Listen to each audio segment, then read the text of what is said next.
Hey, good morning, everybody. Welcome to another Cars and Coffee with me, Kenny Brown.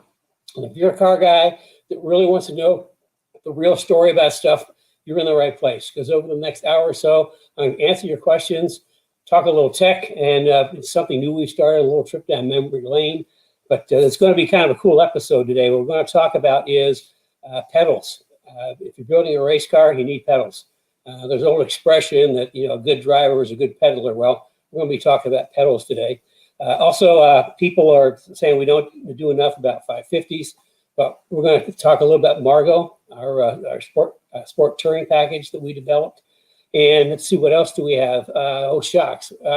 Again, we'll talk about shocks with some people who haven't been with us before. We'll go through a little shock tech with our custom-built Strain shocks. And answer the questions we're going to answer come from the Speed Therapy Society. And if you're not a member, I strongly recommend that you join the society. It's got like an online car club. A lot of like-minded people. There's great posts, a lot of good people there. So if you're not a member, please join, because that's where all the good information happens. I'll talk about good information here in a minute.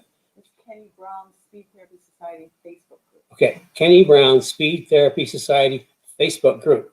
It's a private group, and you can join it through Kenny Brown Performance Facebook page. Okay, I needed a little help. I can't always remember these things. Okay, last week we kind of talked about great drivers, and we had some more come in that were mentions. Mario Andretti, everybody knows he's great.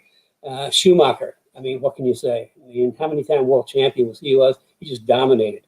And then Ayrton Senna. I don't know if any of you guys are old enough to have ever seen Ayrton Senna race, but my God. The ones that stick out in my mind was in the race. I think it may have been in Sao Paulo, in the downpour rain. And basically, he passed everybody, just flew past everybody. He was on a mission. And then, of course, nobody can forget his qualifying at Monaco that one year. It's like he was not human, because what he did for qualifying at that point, people said couldn't be done. Anyway, then we also got Ken Miles. For us Ford guys, Ken Miles was the man when it comes to developing cars, the Cobras, the GT40s. He was, unfortunately, we lost him too soon. Scott Pruitt, another great driver. I worked with him for a couple races in this lean program, endurance racing. Amazing guy. He was pretty young back then. In '87, he came up to be an extra driver at Mosport for the 24-hour race. And he had commitments during the day on Saturday, and he flew in. He got there Saturday night, and he jumped in the car in the dark, in the rain, a car he'd never been in before. I think 4 or 5 laps, he was right on pace. It's a pretty amazing guy. And, of course, my personal favorite, Jimmy Clark, my boyhood hero, fellow Scotsman. He was, if you don't know much about Jimmy Clark, look him up. He was an amazing driver. Unfortunately, another guy that, we lost too soon. But, it's because of him I got into all this stuff, because I was at Watkins Glen for the U.S. Grand Prix the year that he won the U.S. Grand Prix, which was like, well, I was over the moon. So, there's some other favorites. If you think some more, just go ahead and send them in. We'll talk about them next week. And then Brian West on the Smoky Unit thing, Brian West said that he was the best at rules interpretation. And I have to totally agree, because he was one of my inspirations. In racing, you're always trying to find the edge. I mean, everybody's going to win, and if you can find just a teeny bit edge, that gives you an edge. And he was really good at rules interpretation, and it's something that really stuck with me. The other thing, the other guy that was really indulged in my head on the rules interpretation was Pete Brock. The 510 Datsuns, back then they were Datsuns in Trans Am. And it's kind of interesting. They had a problem with not getting enough oil to the valve train. They were burning up valve train.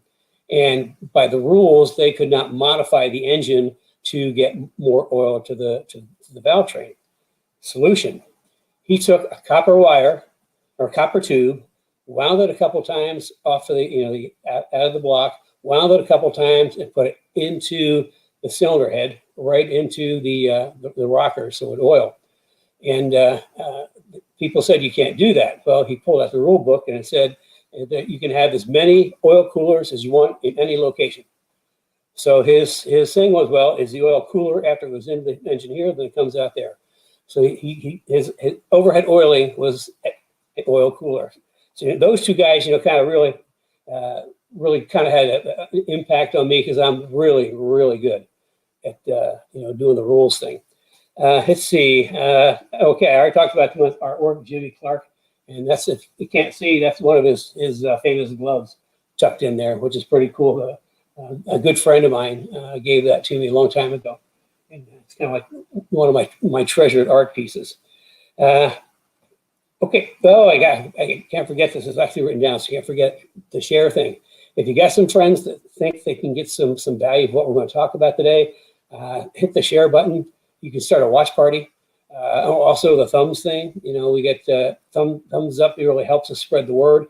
On Facebook, you have to use the thumbs up on the episode, I was told. I think you do the same thing in YouTube. But, we like seeing those thumbs, and of course, little heart-shaped wrenches. So what do we want to jump into first? How about pedals? We talked about, and again, Larry Martin was gracious enough to let us use some of his pieces. We didn't ask him about the pedals. We forgot to call him. I guess we didn't ask him about it. The pedals came in, and then they got shipped here instead to him again. So we thought, this is a great opportunity to talk about, because he's getting the full Kenny Brown Pro 4R race brake setup front and rear, which if you're going racing, dollar for dollar, you cannot find a better race brake setup, period. Absolutely, period. I've talked about them before. I mean, it's a fabulous setup. So if you got race brake, he was having problems with his brakes before, so one of the Pro 4Rs, and it's like, I was talking to him, it's a race, it's gone beyond. I mean, this is like a super wide body Fox, all aluminum, 302 stroked out, and making tons of power. I mean, it's a serious car, man. If this is a race car, you need race brakes. That's why we decided to do the Pro 4R front and rear. You need race brakes. You need race pedals. Period. And this is what I use. This is the Tilton race brake pedal assembly. And first of all, I mean, you can just see this is a super high quality piece. I mean, this is serious race car stuff. And it has so many adjustments. Like you can see, well, first of all, these are like sandpaper on the pedals, but you can see there's a high low, so you can put the pedals up or down depending on what you want. And on the back side, if you can see this, there's 3 little holes. You can actually move the pedals sideways, so you can adjust the pedals to exactly how you want them as far as your feet. Now you're just going to say, wait a second, that brake pedal's sticking way up there. Well, what happens when you hit the brakes? All of a sudden, you're perfect for heel toe. And heel toe in racing is important. Track day, and I want people to focus on car placement, braking, and getting through the turn. But you hit the brakes, and you're right there. And also, this adjustable. I mean, these are adjustable down here. This is adjustable. Also, there's a stop right here. I can see, so you can't overstretch the throttle. And then tons of adjustments. You can go up and down with the throttle linkage, and you can see how many different holes there are, so you can get anything exactly how you want it. And this piece right here, I think this is the shuttle. And actually, it's threaded, and what it hooks up to in the car is a knob, okay? And this knob is where the driver can reach it, and just by turning the knob, you can move that shuttle back and forth, and that's your brake bias adjustment. You move it one way, it's going to have more rear brake. Another way, you got more front brake. So this is the cool thing about this is during a race, it's for serious racing. You can actually adjust your brake bias in the race. But certainly, at the beginning of the race, you're going to have a full tank of gas, weight at the back. As the race goes on, you're losing weight at the back, and if you got your brake balance perfect, and all of a sudden, you're not enough weight in the back, and your brakes are going to lock up, so then you can just keep dialing towards the front. So you still have balance on the brakes. So I mean, this is the real deal. This is what I use, just simply because it is super professional grade. This is the middle. This is 800 series, so it's kind of like the middle of what they have. It's totally perfect for what we do. But also on the clutch, there's another one of these little see little adjusters, so you can't overextend on the clutch either. I mean, this is cool stuff. And we have it. This is our spec from Tilton. It's got the master cylinder specifically for the Pro 4R brakes. So that's pretty cool. And of course, we got the adjuster. And then here's the other cool part: is if you got brakes and you brake fluid, this is what we use. This is a triple reservoir, and you can see it's got already has -4 ends on it. So you got brake, clutch, and if we know what the length is you want to have from where you mount this, typically I want to mount this on the up on the dash somewhere on the passenger side, so I can see how much fluid's in there. And if it's on the passenger side up high, it's also easy to top up the brake fluid. But it's always, you always need to know just where you are, because it actually shows you got a minimum. When it gets down to this line, you need to add more brake fluid. So again, this is real deal. This is real race car stuff. So that's what I use, and that's what we spec out. Dave in California, he's got the same setup, and Larry's going to have the same setup. Well, here's the good news. Even though we forgot to ask Larry if we could use these, the good news, he's getting it all assembled. Everything comes in pieces. You have to put the whole thing together. So assembly's free. Yeah, assembly's free. And let's bring me to another subject. We get like real race car stuff for people sometimes, and their question is, where's the instructions? Okay, and I mean, race cars, you don't get instructions. You get the part, and then you figure out how to make it work. In this case, I should have brought it up here. In this case, what you get is the drawings, the mechanical drawings, and how everything goes together, and you just put it all together. So, real race car stuff doesn't have instructions. If you want instructions, get something that's a bolt-on for the street. Okay, we talked about some pedaling, pedal cars. Oh, I know something. The other week, we were showing the Phase 1 IRS package, the forward torque brace and the aluminum diff bushings, and just showed you a plain old rod because of the rod bearings. The rod ends didn't come in time. Well, these were on the bench, and I thought, well, I'll show you guys. This is how the rear steer kit looks. This is again high quality FK three-piece rod end Teflon lined. Any of the two-piece or cheap rod ends, everything we do is like professional grade quality. So that's what the inner point. We move the inner point down, take some of the roll steer out, and then the factory tie rod end goes on here. A note: if you've got an IRS and your outer tie rod end is bad, you cannot. The factory doesn't make them anymore. You can't get them. Come to us, because we talked one of our suppliers into making forged tie rod ends for the IRS cars. That's again memory lane. I had a call this week from, I think, was it Sean Carey? Yeah, Sean Day. Sean Day, inquiring about. He's kind of in this group of MN12s. That was the Thunderbird that had the IRS in it, and he was inquiring about like a body kit that we had on one of the cars with one of the magazines. And I tried to find information, but I couldn't. But anyway, I thought, hey, let's talk about Thunderbird today. And this is going back the Wayback Machine. This is 1991. This is the famous short wheelbase Thunderbirds that we did. We took, I think, 9 inches out of the middle of the car behind the driver and put it at 108-inch wheelbase, just like the Mustang. But what an amazing car to drive. I mean, it just handled like a dream. And this was in, this may have been, this was in Car and Driver. And another one I found, this is one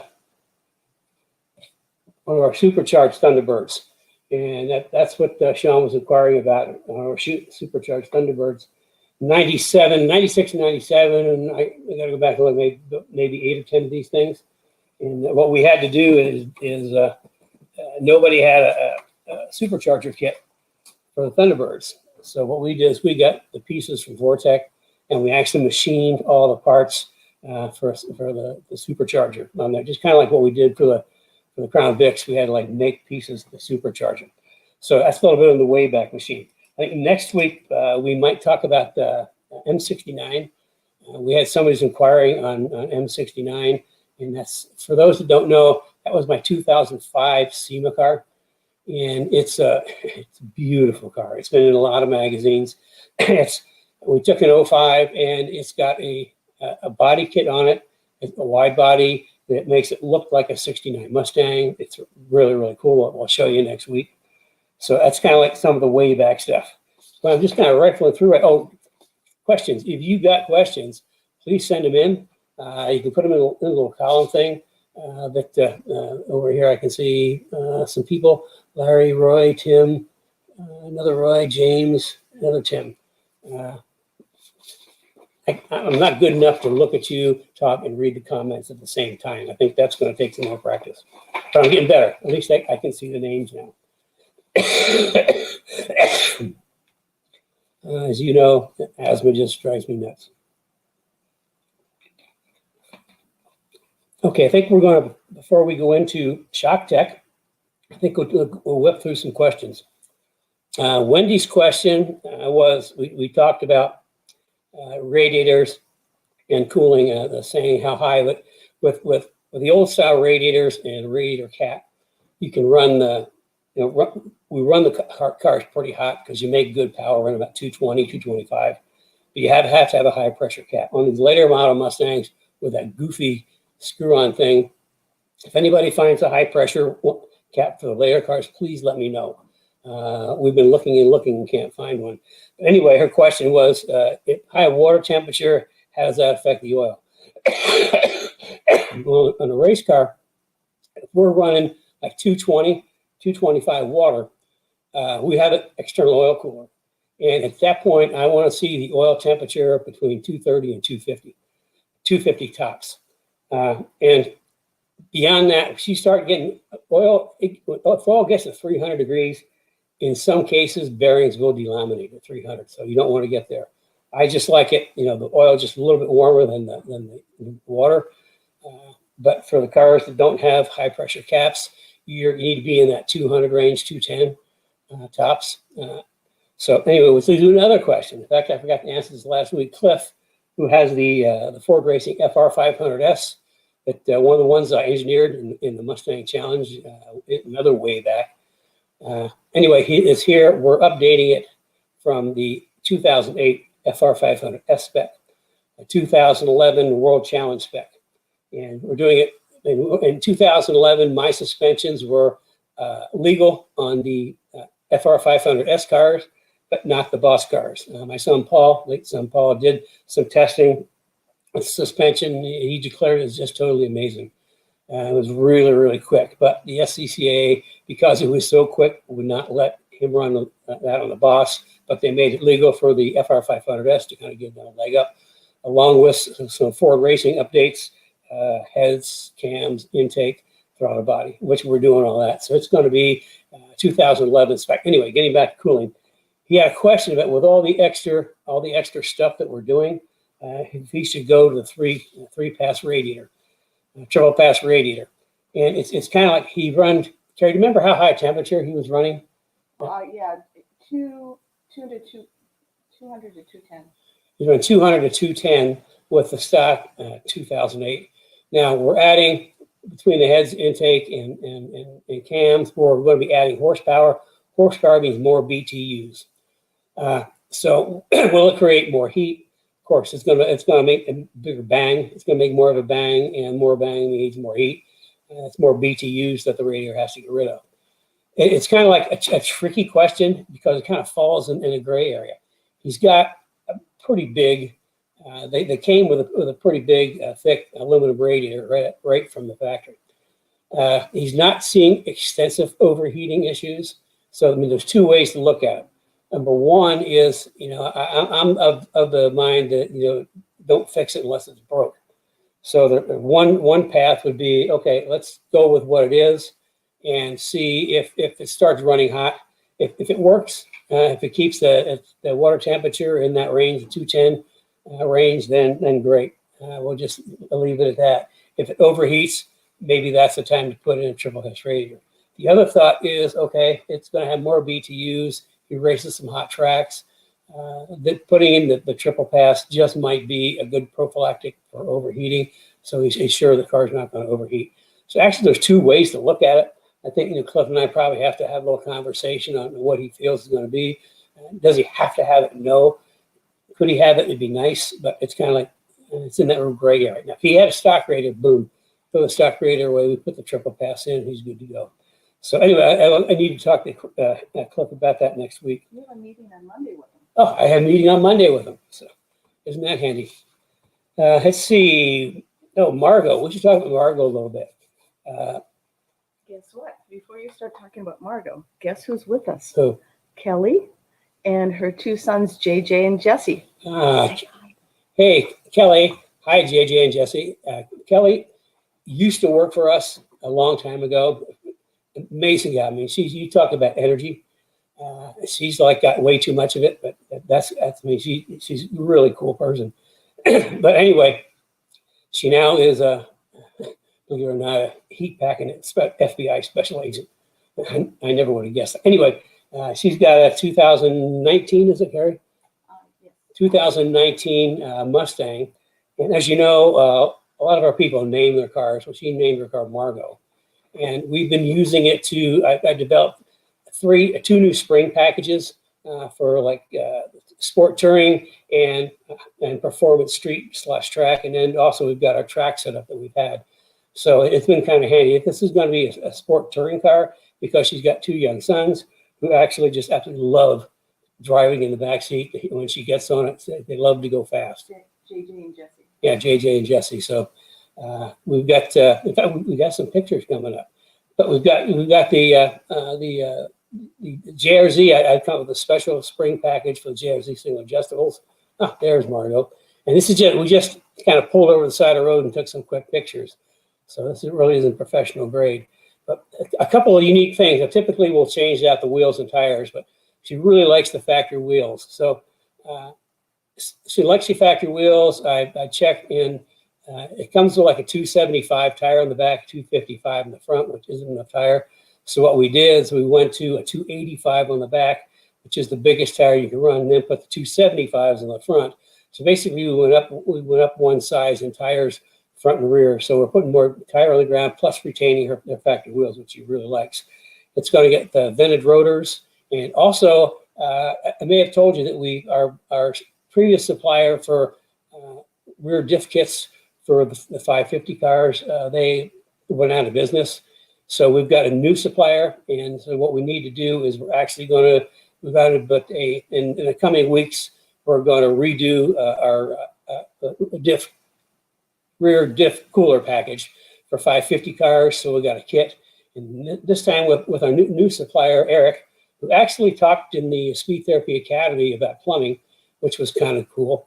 That was pretty informative, you guys. Anyway, we're going to make everything up so that the hoses are pre-cut. So you just, slam, bam, put it together. So that'll be coming up in the coming weeks. Right now, we've got a bunch of cars in here. They're shifter, exhaust. Oh, exhaust, shifter. Okay, yeah, we had to do shifter. My God, I just can't stand driving the standard transmissions.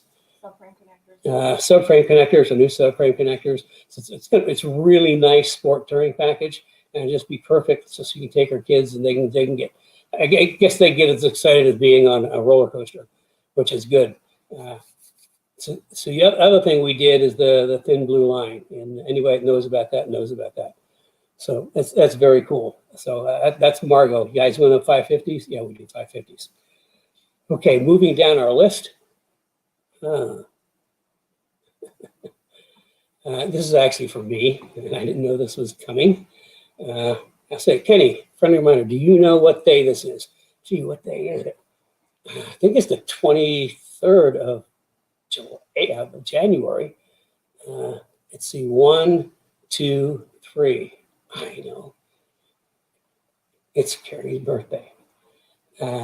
So you guys, you get a real treat. I'm spending my morning with you rather than Carrie's birthday. But guys are always forgetting their wife's birthday. I luck out, man. It's January 23rd. 1, 2, 3. But are you going to tell him what you said yesterday? I thought you forgot. He continually forgets. So he's kind of. Probably not tall I really enough, yes. screwed up yesterday. Yeah. I thought I missed it. I thought it was the 21st. I kind of got the 1, 2 mixed up instead of the 2, 3. So anyway, 1, 2, 3. That's real easy for me to remember. When you remember it. I always remember, Carrie. Don't you know that? So, okay, we're moving down to questions. Be sure to send some questions in. I'll be happy to answer what I can. I'll get lots of people out there. Larry, Kobe, Calvin. Calvin, sorry, we took your picture down. Cliff, Steve, Brad. Christopher's coming to us live from Christopher is coming live to us from Bulgaria. He was one of our Speech Therapy Academy guys. He got up at 2 o'clock in the morning every morning when we had class to be in the academy. Speaking of the academy, we keep pushing it back because we've had from popular request from people. We've been super busy. Carrie has tons to do, and we've had people that wanted us to push it back a little bit, so that we're pushing it back to, is it? It's April, and that's the final. We are doing. Okay, April period. That's the end of it. We're not pushing it back anymore, but we have a number of people that just wanted to know if we could push it back, so we are pushing it back. So, speaking of special events, my new rear patented suspension. I want to introduce to you guys the actual finished production piece, which should be very soon. I introduced it to the Speed Therapy Academy people. I introduced them to one of the prototypes, but we've made significant improvements over the prototypes after 2 years of testing and developing, and it's an amazing piece.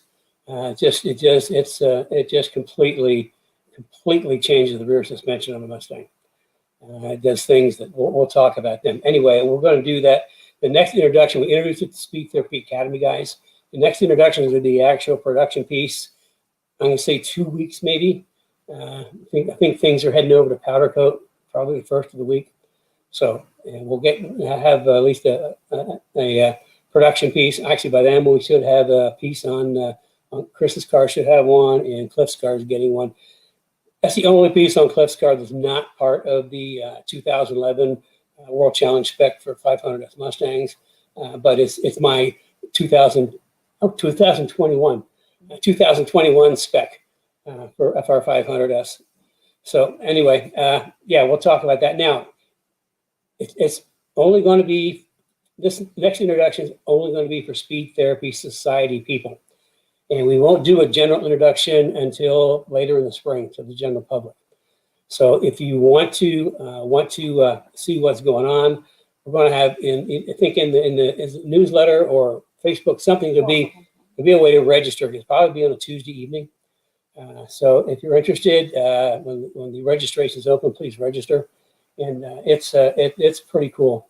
And I'll talk more about it as we get closer. So that's okay. We're just kind of rifling through stuff. Let's do some questions. Did you get to all the questions? No. Oh, okay.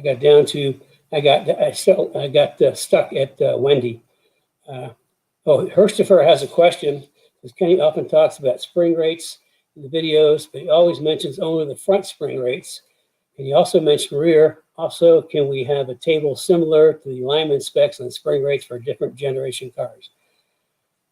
Starting from the last question, the answer is unfortunately no. And I'll go to the first question. The reason I talk about front spring rates is because the front of the car gets to the corner first, and you've got to get the car around the corner. So that's always focus on front spring rates. Rear spring rates, I kind of use a formula in my head. I individually pick spring rates for the application, depending on what the front spring rate is, depending on the horsepower, the tires, the suspension, factor in the rear spring rate. So I've got my own personal chart. It's more of a guide, but I do these one-on-one. And the reason I don't put a guide out because everyone's a little bit different, depending on the driver, the car, the tires, horsepower. It's like there is no absolute chart. I mean, they all come out of my head, specific for the individual. And then Roy wants to know if the rear diffuser that we talked about before improves the effectiveness of a NASCAR type lip spoiler. Actually, the answer has to be yes, because what the rear diffuser does, as we talked about, as the air is coming out of the back of the car, it's kind of tumbling and doing all these kind of weird things. And what the diffuser does, it helps kind of smooth out the air coming underneath, which means if it's smoothing out the air underneath, then it's going to make any wing or rear lip spoiler be a little bit more effective. And Gary wants to know about helmets for a first-time truck driver. Okay, you asked and we answer. Next week, we are going to have Ben from Impact on talk about safety, and they've got a new entry-level helmet. And he's also going to talk about the updates to helmets from 2015 to Snell 2020. So that's going to be, we're going to have a special guest next week. And so there's your answer. You asked, we replied. Did I get everybody's question? Roy, Wendy, Kobe. Kobe would like to know more about aero under the car. Okay, that's like too much information to pass along in Cars and Coffee. I will tell you, in the Speed Therapy Academy, I think we spent like two whole sessions just on aero. I pulled up a bunch of CDF computational fluid dynamics data and show people how air actually moves over, around, and through a car.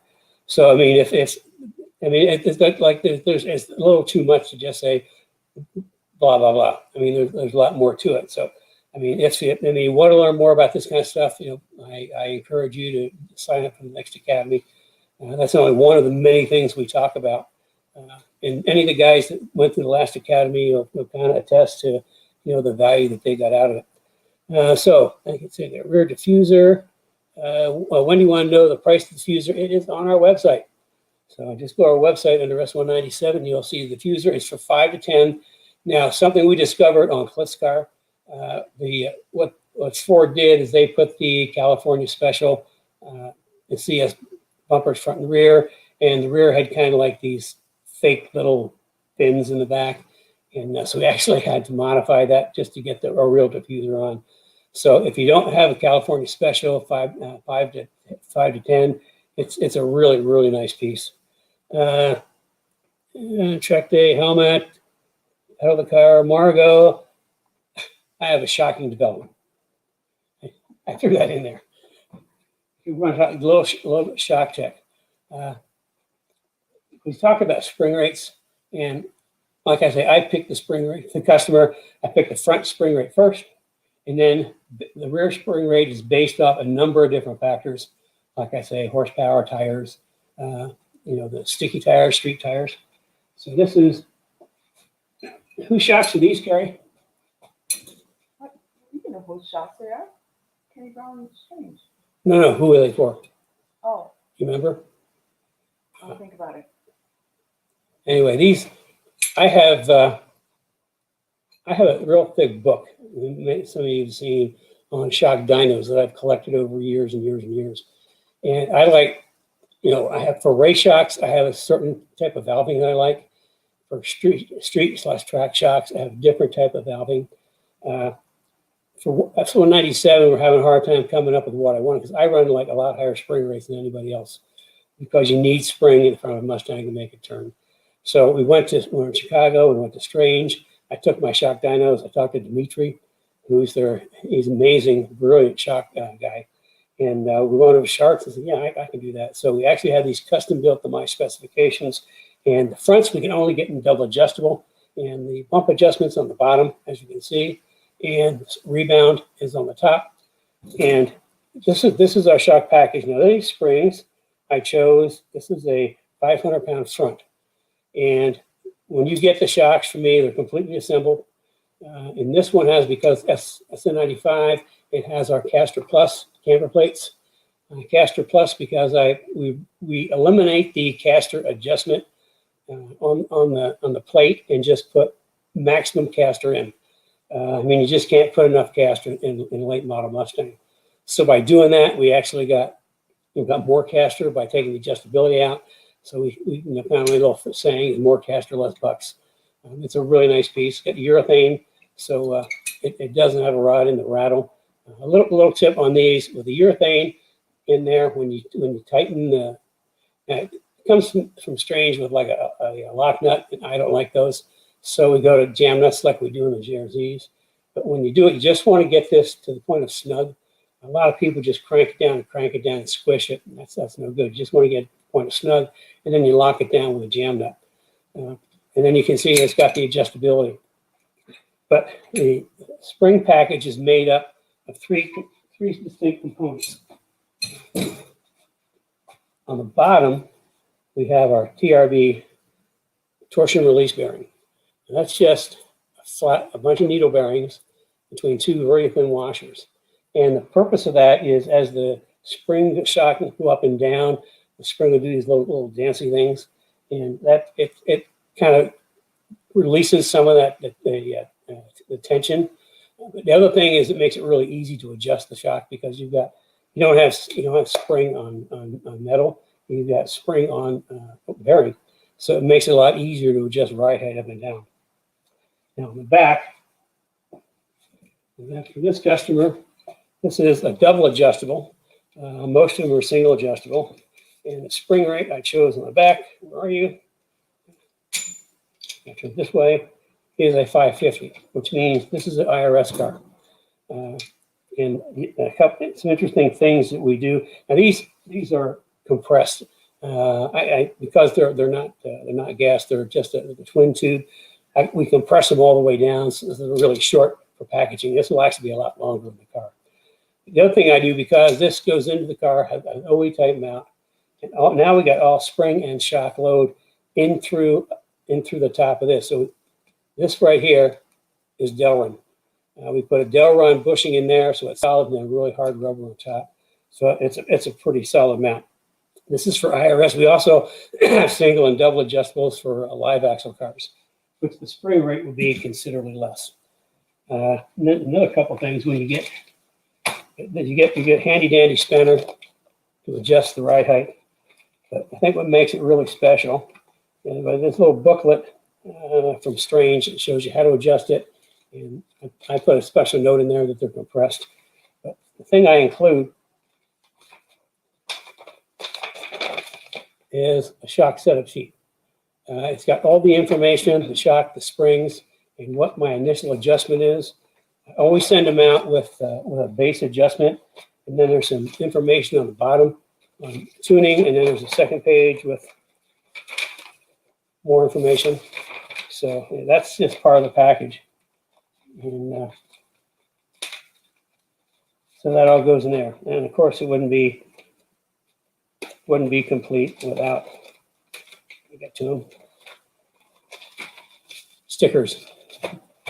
So anyway, that's our SN95 Fox coilover package. And like I say, I'll pick the package now. 500, 550. This is probably street some track setup. Probably a little, if it's more, let's say 60, 70% track in the other street. So that's kind of like I say, I picked the spring rates on the spot based on a bunch of different things. I think I am all the way through. And next week we have it's going to be interesting. We're going to have some GRZs to show you, and that's simply because it's for Paul Dondera. Mm-hmm. Paul Dondera, who has a V6 Mustang, that might even have him talk to us. Yep. He put my Kenny Brown suspension on his V6, and it's like magically he was now running with the V8 guys, and they couldn't believe it. So it's the speeds in the chassis. Yeah, he's got all Kenny Brown stuff. All Kenny Brown stuff, and he's going to be getting the GRZs, single adjustables, and the new rear suspension. So he's going to be faster. His V6 is going to be faster than the V8 guys. You wait and see. So I think we're ready for some questions. Give me a chance. I hardly had drank any coffee. You've been a busy boy. Okay, just some brief things regarding favorite drivers. Kobe said that he thanks Carroll Shelby just because of what he's done for the industry. Really okay, I'll go along with that. I mean, it's more of what he's done than his actual driving. Yeah, I'll go along with that. And Riley Reagan also agrees with Ken Miles. Great. Also, Dave Robinson from Niagara on the Canada side said he watched Senna at the British F3 Championship. So wow, okay. You got to be as old as me then. Senna was, I mean, he was on a different cloud when it came to, like, if you ever watch him race in the rain, it's like, it didn't matter if it was raining or not. He would just go like crazy and pass everybody. And like I say, that one qualifying thing at Monaco was like, he was more than human. And Cliff also says Bob Bondurant should be added to that. Oh yeah, list. Bob Bondurant. I mean, he goes back to GT40s and Cobras and all those days. Okay. Actually, I know Bob. He's kind of a cool guy. Okay, and James Dunas is actually working and has earbuds in listening to the show. Yay. Yo, James. James is working with earbuds, so nobody can tell he's listening to the show. Good for you. Well, I'll give you a thumbs up. Okay, we have, this is a little difficult for me to read some of these questions because of how they're set up. Okay, Roy Wallace has another question. He says, is there an kit to install the pedals in a 2000 Mustang? Race car stuff comes as race car stuff. This is the kit. I mean, it comes in pieces. You have to assemble it. The thing is, you mount it to the floor wherever you want it, and then you make your adjustment from there. It could be used for any kind of brakes. We just have to make sure we've got the right master cylinder set up for it. But I mean, there's no real kit. I mean, you get the parts. You get like a whole bunch of boxes. You get a big box, a whole bunch of little boxes, and you put it all together and you mount it on the floor. You put your fittings on your dash and fittings on the master cylinders, and dash 4 for feed, and then probably dash 6 for your brakes, and then you just kind of put it all together. That's the race car stuff is like you get it and you make it work. And the reason for that is when it comes to car-built race cars, everybody's different. Everybody does things differently. Everybody likes different things. So the suppliers for race parts give you the parts, and then you figure out how to put it in. I mean, it's not really tough. You just mount to the floor, and it's a matter of plumbing. So if you needed some help with that, I mean, I'm always here. Steve Hansford said, just wondering if I should use more shock than spring rate or more spring than shock rate. Thanks, Katie. Oh, not enough information. More what? Say again, more? If you should use more shock than spring rate or more spring than shock rate. It's a good question. Yeah, it's a good question, but without knowing the application, it's kind of vague. I'll tell you one little thing. If you're running like a double adjustable shock and you've got your bump adjustment, your compression is halfway, if on the sweep, if you got like 10 clicks, and if you got and you're at like 5 clicks or 6 clicks, then you don't have enough spring. You need to put more spring in the car. I personally go to springs first and then use the shock to control the spring. If you're using shocks first, if you're adding more shock in the spring, then you're asking the shock to do the spring's job.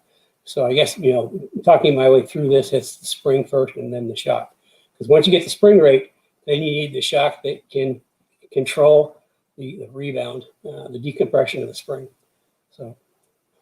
Okay, this one I don't think you're going to be able to answer. Tim Allen, this is going back to the T-Birds. First of all, one of his comments, I remember driving a supercharged way back in the day and thinking they could lose some length, not too big inside as they appear though. And then he says, my friend's dad was an engineer for Ford. He had a black T-Bird. What was the first year? Do you remember? I can't quite place at 89. Remember what year? And maybe somebody in the audience Well, knows. the original T-Birds were on a Fox platform. And when I was running the Celine program, I had a really close association with the guys in the Fox group. And they were located in the X Garage up in Dearborn. And that was Mustang, T-Bird, and Lincoln Mark 7 maybe back then. I'd have to check and see what the first question was, or first year was for that.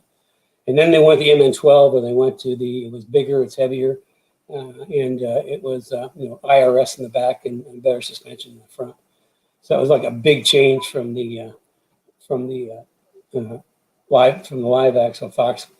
I think a little story. I like I say, I knew all the guys in the T-Bird group, and Jim Kennedy ran it, and then Art was kind of my connection. They actually tell you how far ahead these guys were thinking. They actually put a complete T-Bird chassis unibody together with only, I'll say glue for better purposes, with bonding material. And it was absolutely as rigid and as anything else. So that tells you how far ahead those guys were thinking. Of course, management thought it was too expensive in the trash bin. Okay, and then we have Herstopher has a question. How important is roll center correction and bump steer kit for lowered S550s? For 550s, it's not as important because they got a lot better suspension to start with. So far, I haven't, in the ones that we've driven, I haven't, because we've got so many other things on the table, that I haven't really done a full geometry analysis for two reasons. One, they work great. It gets worked right out of the box. Secondly, anything, because of the way the cars are set up, any changes, any geometry changes would be big changes. And I'd have to do, it's a lot of engineering, a lot of investment. So the fact that they work so good straight away, I haven't really put that much time into it. And from driving them, they drive so well. And we don't lower them that much. I haven't found the need yet.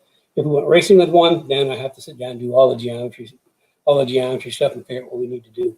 But there's nothing wrong with bringing the roll center up on a lower car. I mean, if you can do it, I just haven't done any of our cars because we haven't really found the need for it yet. And then we have a question from Bill Burton, and this is from actually Bridges Watch Party. Oh, so cool. People are doing watch parties.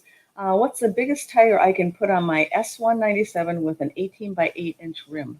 Oh, 18 by 8, you're pretty restricted. You're probably looking at 255, 265.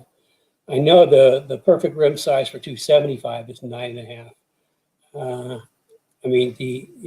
That's pretty tiny. Here's what you do. You go on Tire Rack site and you put in the size tire that you have, and it'll give you a bunch of different manufacturers. So you go to one of them and you click on specs, and it'll give you the specs for the tire that you've got and the different wheel widths it'll go on. Then you look down and you go down, you find your tire, you go down all the different sizes, and you'll find your tire, and then you look at the rim size, and then you'll go down until you run out of the last tire that you can run on an 8-inch rim, and that's it. Anything beyond that, then you kind of bow in the tire. But 8 inches is really tough. And then Wendy has a question. Do you have any actual install pictures of that diffuser? We will.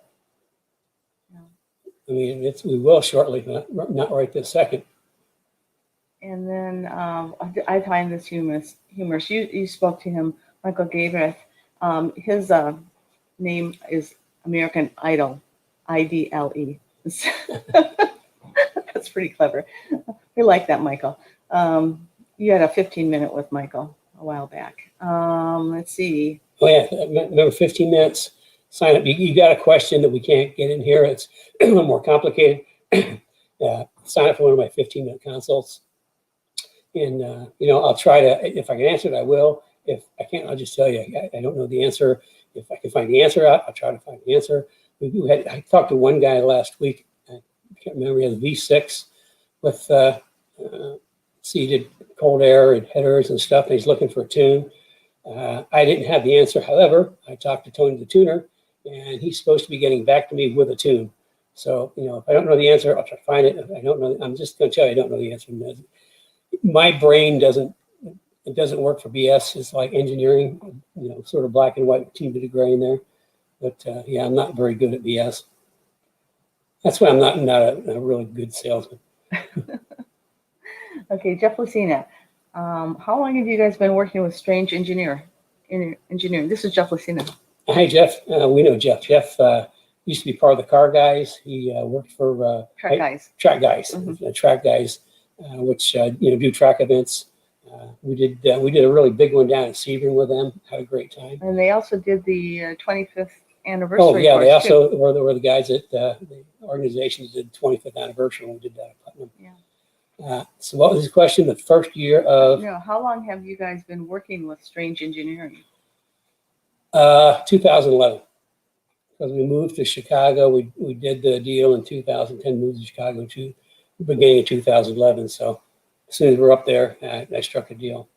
Okay, and Rory asked, any movement forward on the SVO project?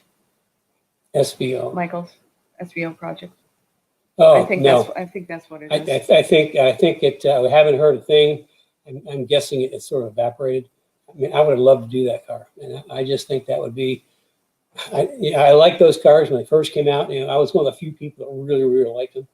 Because actually, that was in like '86. I was working with back then it was SVO, Michael Kranopis, and those guys. And I just thought that was the coolest car ever, and it had so much potential. Yeah, I'd love to really get one and really make it work. Here's a couple more drivers, and these are worth. There's so many good drivers out there. Yeah. Kyle Wagner says that obviously it's a different generation, but he really thinks Sterling Moss also deserves more love. Oh yeah, absolutely. Another great guy. What about Fangio? If you're going to go back that far. And Phil Hill. Phil Hill, and his son Damon Hill, world champion. Okay. Driving in one thing, but communicating. Okay, here. Driving is one thing, but communicating to the crew chief is another. Who does Kenny think was the best engineer behind the wheel? Mark Donahue. Okay. Yeah. Okay. I mean, that's an easy. How about somebody that you worked for? That drove for you? Hands down had to be Paul. Really? Yeah. Wow. That's interesting. Out of all the drivers, he was not only an amazing driver, he was a fabulous communicator. I mean, it was just talking back and forth with him on stuff. It was like the information I got from him was so accurate and so to the point. It made it so easy to give him answers to his questions. But aside from that, the next one I think would be Pete Halsmer was really good at getting information and conveying information. Okay, that's interesting. Do you think it was mainly because environment, or do you think he? No, he had his genes. Yeah, that's what I'm wondering. Because probably a combination of the two, working with you but yeah, he was good. Now I'm off my. Gilles Villeneuve too, for us. Oh yeah, no, Gilles Villeneuve. In fact, we've gone through our stuff. I have a packet this big of press from Gilles Villeneuve when he raced at Formula Atlantic in Canada. And it's like I got it from the guys in Canada I worked with a long time ago, and I forgot I had it. Yeah, it's about that thick. It's all the press clippings from Gilles Villeneuve. So I'll bring that in to show you. Okay, and then we have another question from Angie Parrish, and she says this is a little off topic. Angie, nothing's off topic. Yeah. So, but she says, I know you made some awesome mods to the Mercury Marauders. I'm wondering, would it be possible to do something similar to a Grand Marquis or Crown Vic? Any suggestions for suspension brakes for those? Thanks. I have 2 Mustangs I race, and I love your tips and products. Okay. We did, before the Marauders, we did Crown Vics. And we did Crown Vics based off of the Car and Driver came to me, and we got to go back and check the year. With Car and Driver car, but they wanted to do a cop-like car, something that looked like a cop car, but was really a performance car underneath. So we got a Crown Vic, and they took care of getting like cop stuff put on it, like the bumper in the front and the light on the A pillar and all the cop-like looking stuff, and I did the rest. We did chassis, 5 elements of my secrets of my cool cars: chassis, suspension, wheel stars, brakes. We did all that. We supercharged up through 2003 is when the Marauders came out. So up through 2002, we had a supercharged package for both Crown Vics and Grand Marquis, and we did a bunch of them. We did a whole bunch of them. It was our own package, and we did brakes, we did wheel upgrade, tire upgrade, suspension upgrade. In 2003, when the Marauder came out, interest in Crown Vics kind of like went away, and it was all Marauder. So yeah, we did. We actually developed this for the 0304 Marauders. We worked with Bear, and we developed a special brake package just for the Marauders, because it was kind of tough on the earlier ones, Crown Vics. There was enough room in the wheels. We put Brembo 4-piston caliper in there. We did our own package for Brembo brakes. But when the new one came out with a new aluminum front suspension, the track got really wide. And because of that, there was like super positive offset in the wheels, almost like a front wheel drive car. And there was just no room, absolutely no room for a 4-piston caliper. So I worked with Bear, and we came up with just like a great big, huge 2-piston caliper and 2-piece slided rotors. So that brake package for 2003 and newer Crown Vics is available. For the other ones, we don't have much. But yeah, you can set up a 15-minute. I'll talk to you about it. Okay, and then we have another, just a brief, this is on short wheelbase Sunbirds. Jeff Lucina says he remembers Rich LaBarber, and his short wheelbase T-Bird was his instructor at several car guy events back in the day. He said it was a fun car. Yeah, I forget Rich LaBarber. Yeah, he was from the East Coast.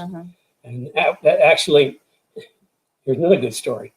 We were doing a thing for Car and Driver, and on one of their high speed runs, it was supercharged V6, and the base one, and we didn't do a lot to the engine. You're talking about the Thunderbird, Thunderbird short wheelbase.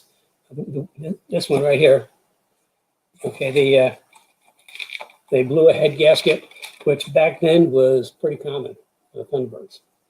But seeing as they were in Ann Arbor, and Dearborn is just a stone's throw away, as soon as I found out, I went over to the X garage and said, "Hey, Art, we got a problem." And so, of course, they had all the updated stuff right there. Different head gaskets, different head bolts. Like, here you go. So we rebuilt it overnight and sent it back, and it ran like a top. So, yeah, cool. and then I said, I can't remember. Somebody drove with me from Detroit down to Mid-Ohio. Was that Rob Kinnaman, maybe? Jerry Pitt. Jerry Pitt, that's who it was. Jerry Pitt drove with me from Detroit down to Mid-Ohio.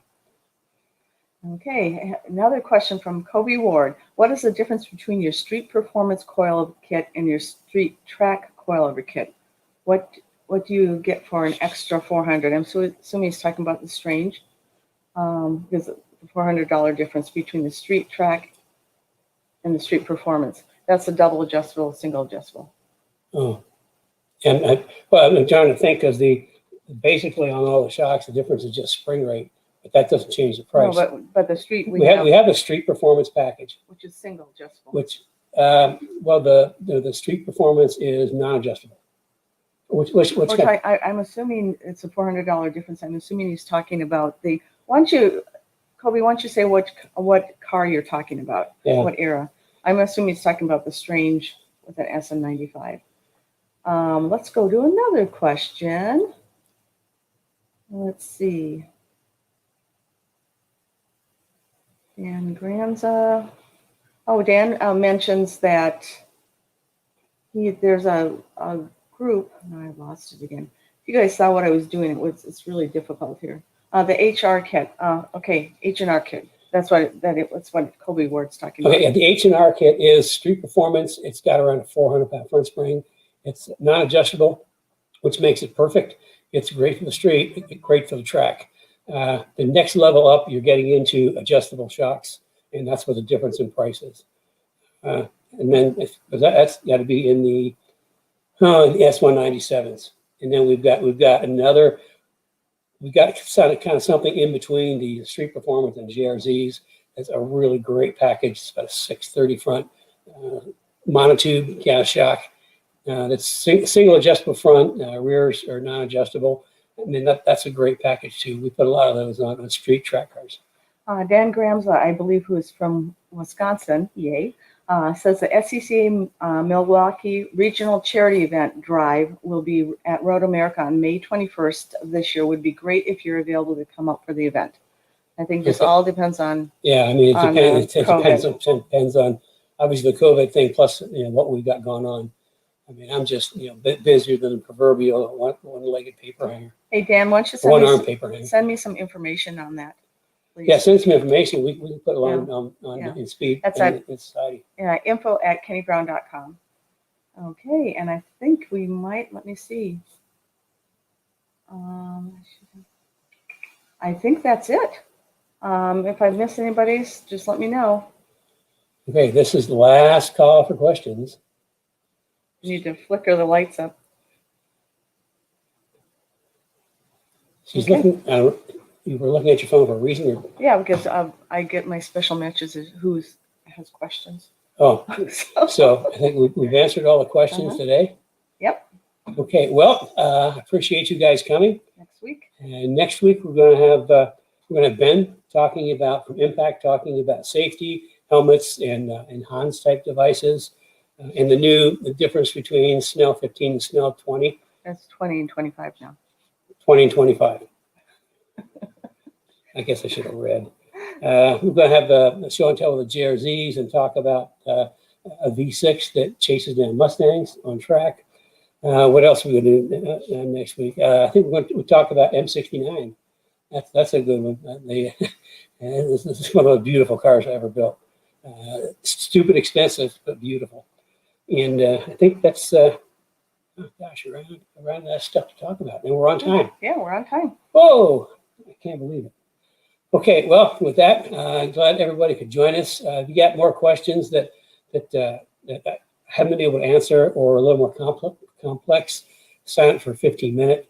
And then, we get you scheduled and I'll talk with you a little one-on-one, which is a lot easier than trying to get a lot of information in a short period of time. I get big information when I do that. So with that, everybody have a good weekend. It's like really, really cold here, at least for Indiana. I'm sure in Minnesota, it'd be balmy. In Florida, it'd be Arctic. But anyway, everybody have a good rest of the week.